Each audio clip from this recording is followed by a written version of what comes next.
back there. Really good, huh? Well, I know what that does, Okay. right? King Doe, check it out. You start doing stuff and then you realize you, oh crap, never mind. That was this morning. All right, we'll go ahead. If we get a thumbs up, we'll go ahead and get going. You ready? All right. Good morning. I will now call to order the Monday, June 16 regular town council meeting. If you would, please stand and join me for the Pledge of Allegiance.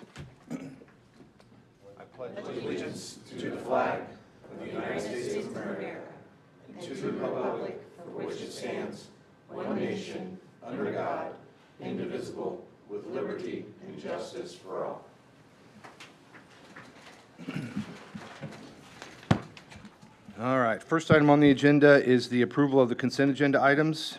Assuming no questions, I will make a motion to approve. Second. A second from Vice President Burke. All those in favor signify by saying aye. Aye. Those opposed, same sign. Motion passes 7 in favor, 0 opposed. Up next is request to speak on agenda item. Amy, do we have any requests to speak? No, we do not. All right. Up next, we would have the mayor administration update. We have Mayor Stair with us this morning. Morning, councilors. Morning. I just have a couple of things on the administration update this month. First of all is the Mingle on Main event. That's an initiative of the Zionsville Main Street organization, which will include closing a section of Main Street for a few hours for dining on the bricks. As you recall, this was very well received during COVID as a way to help our local restaurants keep operating through the pandemic. But, you know, we hope that this time it will be more of a community event and the people will turn out for. And it is the first such event since you approved the designated outdoor refreshment area, so all indications are that this could be very popular and very well received. The dates are June 17th, July 15th, August 19th, and September 16th, the third Tuesdays of each month between now and September. And the roads will be closed between 4:30 and 8:45.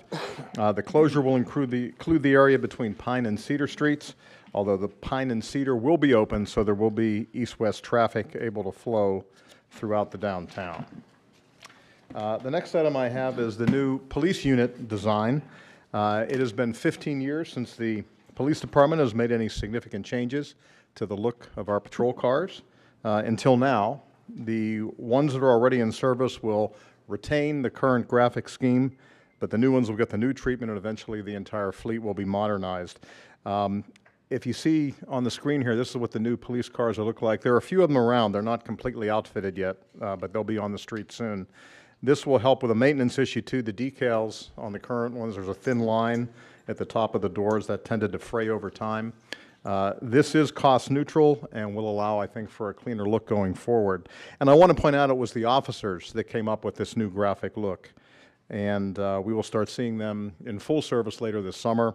If the officers feel good about it, that's good enough for me. And they will feel better about their jobs and what they do going through the day.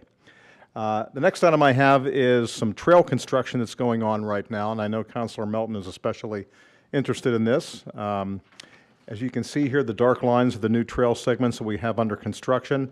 They include the east side of County Road 875 East and the north side of Whitestown Road. The construction began on June 2nd, and if the weather cooperates, it will continue for about 60 days and be completed by the end of the summer. And finally, Lincoln Park.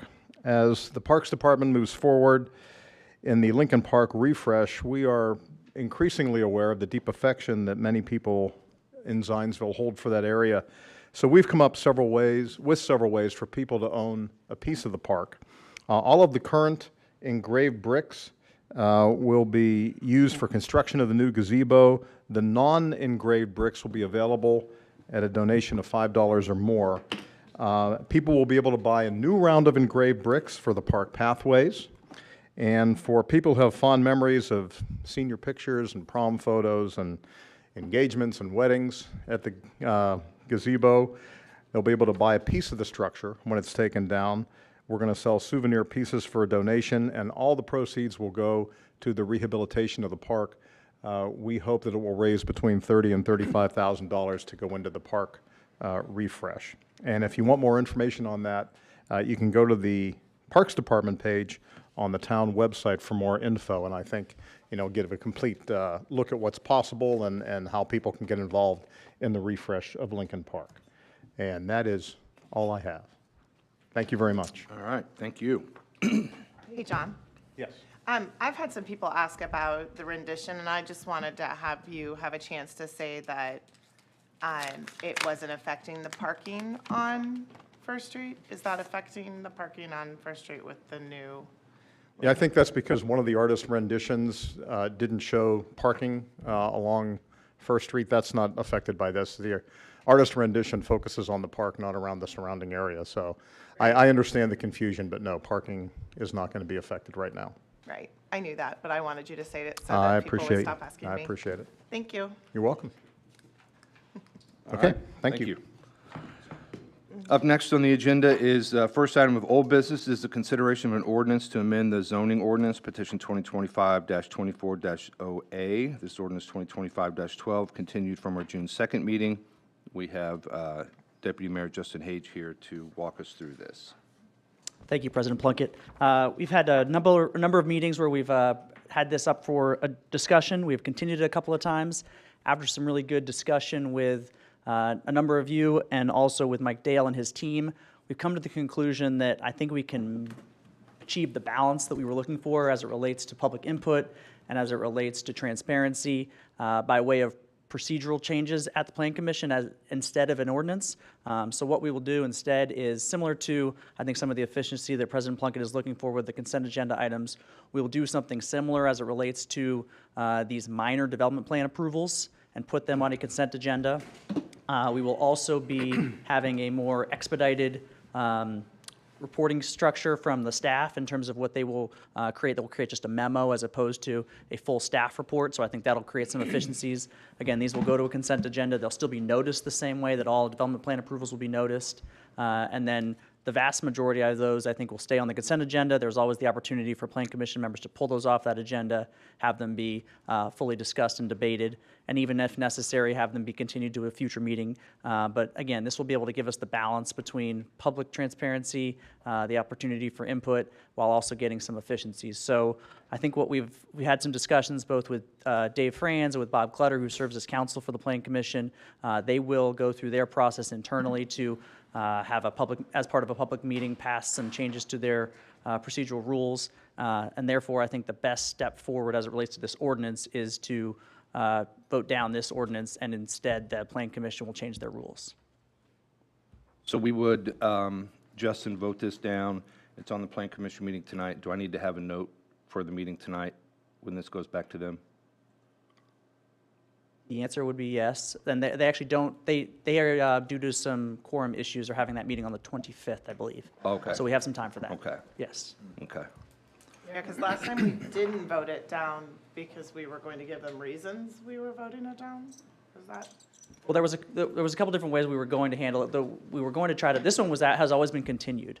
We do have the outdoor dining, which will come. We could discuss at a later date. But this one was always been continued, and the plan was to try to amend it and then send it back. But since we figured out that we can do it via procedural rules instead, we'll vote it down. And then, as President Plunkett said, he'll send a statement that explains the reasoning, and then they'll do it internally via their procedural rules. Okay. All right. Are there any questions for Deputy Mayor Hage? Having none, I will make a motion to deny ordinance 2025-12. Second. A second from Councilor Norris. All those in favor signify by saying aye. Aye. Aye. Those opposed, same sign.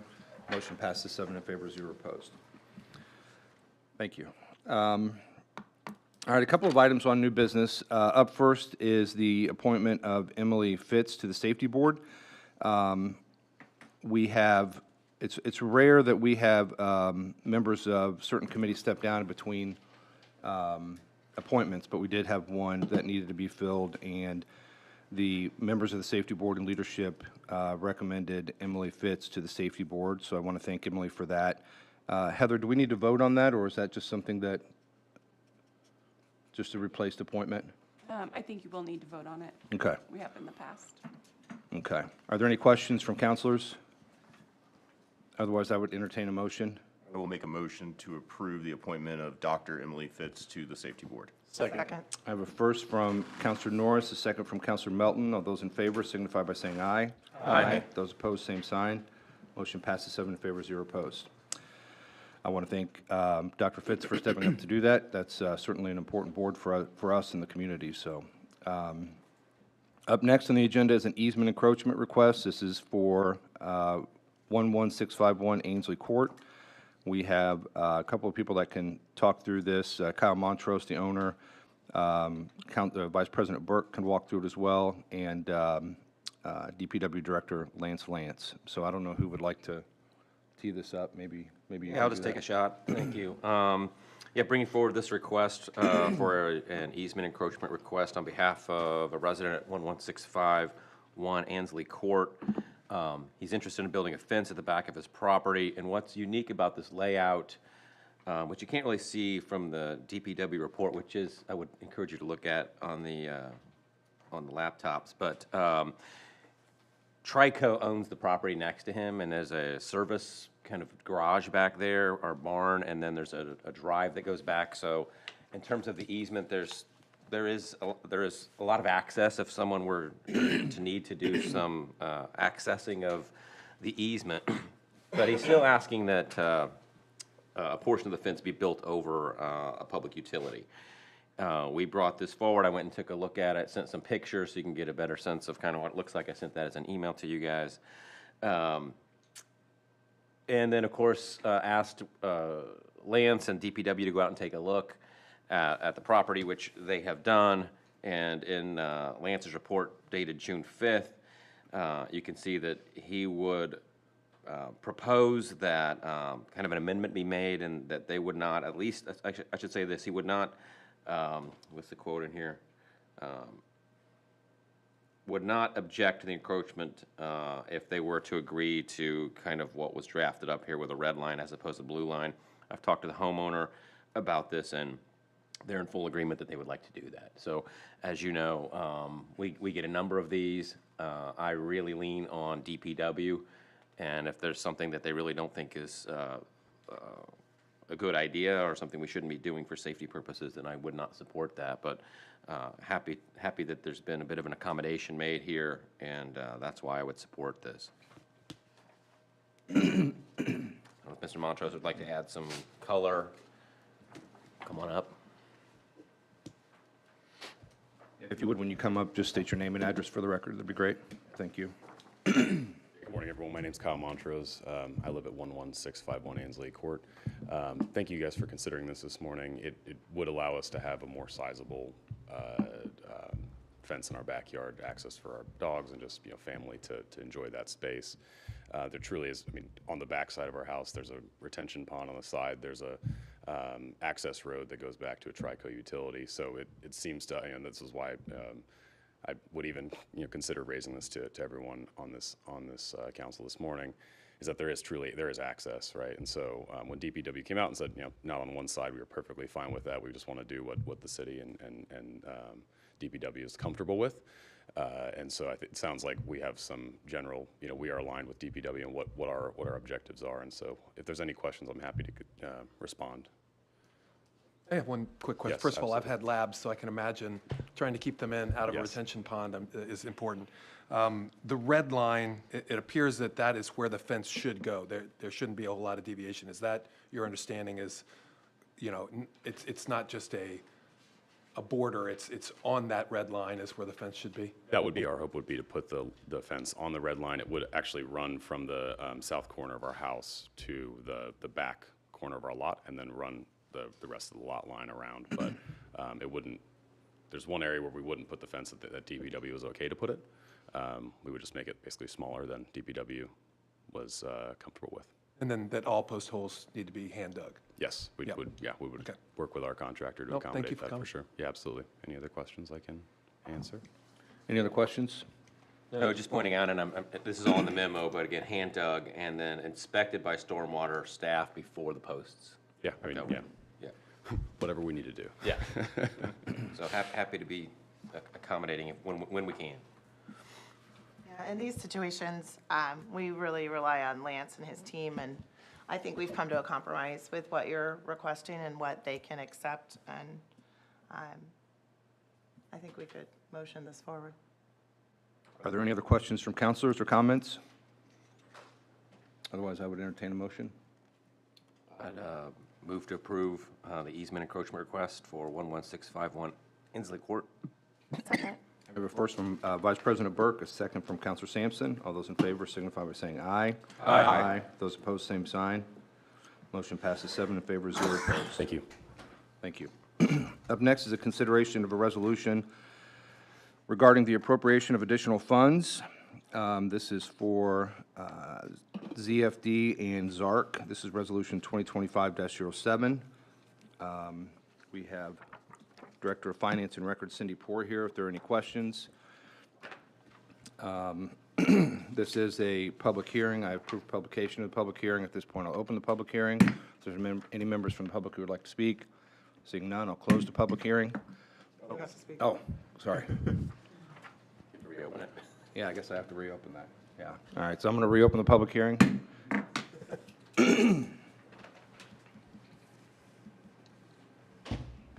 Hello, Todd Rotman, President of the Zionsville Architectural Review Committee, address 320 West Hawthorne Street. Our committee has been in existence for over 20 years, and we've touched almost every historic building in the Village Business District. We administer, for those who don't know, we administer grants that pay up to 40% of exterior improvements for those businesses for any facade that is visible from a public way. Our involvement helps make sure that we stick with the authenticity of the historic nature of the village, as well as making sure that we utilize the highest quality materials so that these buildings and the work that the town invests in will continue to contribute to the character of the village for years to come. Due to reasons not related to the quality of our work, ZARC was not funded in 2025, which I have 2 projects on Main Street right now that we're not able to move forward with at this time. But today we're here to talk about the funding that was previously approved in 2024 for retractable awnings for the Co-Hatch North High Brewing Space. Those were approved in our meeting on September the 10th, 2024. In that meeting, we discussed multiple changes with the client or the applicant on items related to the vinyl screen, the aluminum storefront entries that were proposed, et cetera. And then on September 13, myself and Lisa Paul met with the applicant on site and made further changes. We helped them pick out finishes, textures, colors, what the edge of the screening would look like. We were able to actually remove an entire aluminum storefront entrance that was going to be permanent on the north side of that covered dining area. And so the tenant was really amazing to work with. They accepted all of our changes. The work is now complete. And since we don't have a fund, we are here today to respectfully request the appropriation of $15,630.47 to complete our agreement with the applicant. Thank you. Thank you. Any other members from the public? At this point, I'll close the public hearing. Any questions or comments from counselors? I just, President Plugin, if I may, real quick, Sure. on behalf of at least the fire department request, I know I gave a little bit of an update at the last meeting about this, but the safety board at May 19th, I believe the vote was 4 in favor, 0 opposed. You made this unanimous recommendation to the town council to appropriate an additional $150,000 from the firefighters' operation funds to the overtime fund to ensure that the firefighters have the overtime staffing that they need to finish out the remainder of the year based upon projections, to make sure that we have at least ZFD won't operate with 3 firefighters, less than 3 firefighters per firefighting apparatus, suppression apparatus. So this overtime will help to ensure that we get to the, what are the standard? The standard is 4 firefighters per fire suppression apparatus.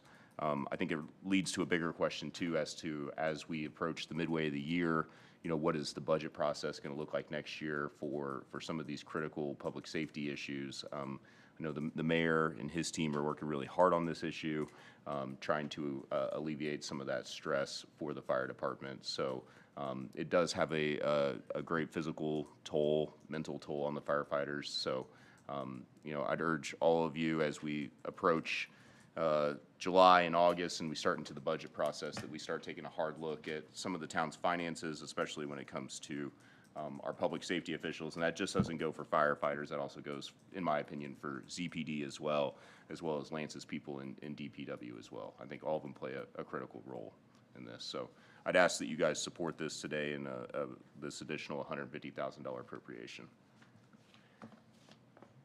Any other questions or comments from counselors? Just a brief question to Councilor Norris with this, since you've kind of been spearheading this, and I know you're on the safety board.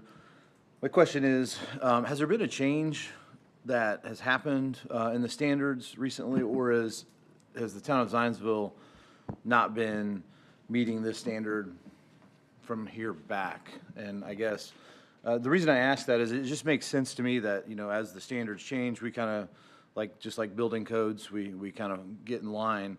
But this is a big deal, especially with, as you mentioned, the mindsets of these employees and these firefighters.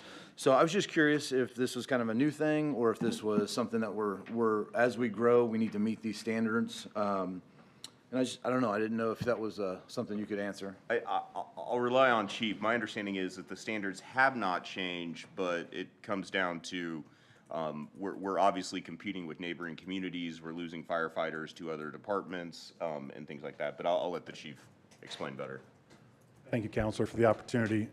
Thank you, Counselor Melton, for the question. No, the standards have remained the same. The fire department has been short-staffed for several years. We were short 15 firefighters on shift as of last week. We did just have 4 graduate the academy, so that lessens it slightly to 11 shortages, and we'll remain 11 full-time positions short till the end of the year when 2 more graduate, and then we will remain at 9 full-time firefighter shortages. But that standard has not changed for several years. I guess I could ask this at our next meeting, but for the people graduating, are they already in our budget from what we set last year? Yes. Okay. Yep. Those 4 that just graduated and came to shift, and they've been at the academy for the past 20 weeks. Those are part of the budget for 2025, and also the 2 that'll graduate late November, early December are part of the current budget that we have. Okay, the 2 were the ones I was wondering about, but that might be due to attrition or? Correct. Okay. Attrition, and we had individuals who didn't pass the last academy. Okay. So it left another vacancy that we then had to fill. Okay, thank you. Any other questions or comments from counselors? Just real quickly, returning to the ZARC appropriation, I just want to thank the deputy mayor. I know you're trying to expedite meetings, and he answered a lot of questions for me over the phone, which made it a lot easier for me to come to this meeting and know what my vote should be. And so I just want to thank the deputy mayor for reaching out. I think he probably reached out to all of us to kind of explain that appropriation. Anything else from counselors? The work looks fantastic, by the way, and I think it's going to do a lot to provide for the community. I guess maybe I would take a step back as we talk about ZARC. I mean, the reason this is on here is because this was already approved and we didn't fund it. So I appreciate Todd coming up here and walking through that, but I think that's also important for us to consider the process moving forward, given the projects that are being presented to ZARC. So I think that's, they are good projects and they do a really good work. I think that, we just need to make sure we come up with a process to fund ZARC if that's the strategy we're going to use going forward. So I agree. I gave that feedback as well, that it's, when you have something as a percentage of funding versus a number, we could get ourselves tied up with committing to more than is feasible that year, or as we make the budget, we're going to have to consider what would be the process, what would be, it would seem strange that you could approve it before the funding was set in place, so. Are there any others that are approved that are unfunded at this time? No. All right, any other questions from counselors? Otherwise, I would entertain a motion. Motion to approve Resolution 2025-07. First, Second. Counselor Melton, second from Counselor Sampson. Sorry about that. All those in favor signify by saying aye. Aye. Those opposed, same sign. Motion passes 7 in favor, 0 opposed. Are there any other matters from counselors? I do have one matter. We had a town, just a gathering where we talked about golf carts, and I just wanted to formally state that the people driving golf carts are supposed to have driver's license and be older, 16. I've seen children driving on Ford Road with their parent right next to them, and I think this is becoming a town concern. I just wanted to make sure I went on record saying the driver of a golf cart must have a driver's license. I've got one too as well, President. Just wanted to announce that the Boone County Democrats are having their summer picnic. It's this Wednesday, June 18th at 6 p.m. at the Whitestown Community Park. Anything else from counselors? Otherwise, I would make a motion to adjourn. Second. Second from Counselor Norris. All those in favor signify by saying aye. Aye. Those opposed, same sign. Motion passes 7 in favor, 0 opposed. The next regular town council meeting is scheduled for Monday, July 7th, 2025, at 7 p.m. in the Zionsville Town Hall Council Chambers. Final notice will be posted in compliance with the Indiana Open Door Law.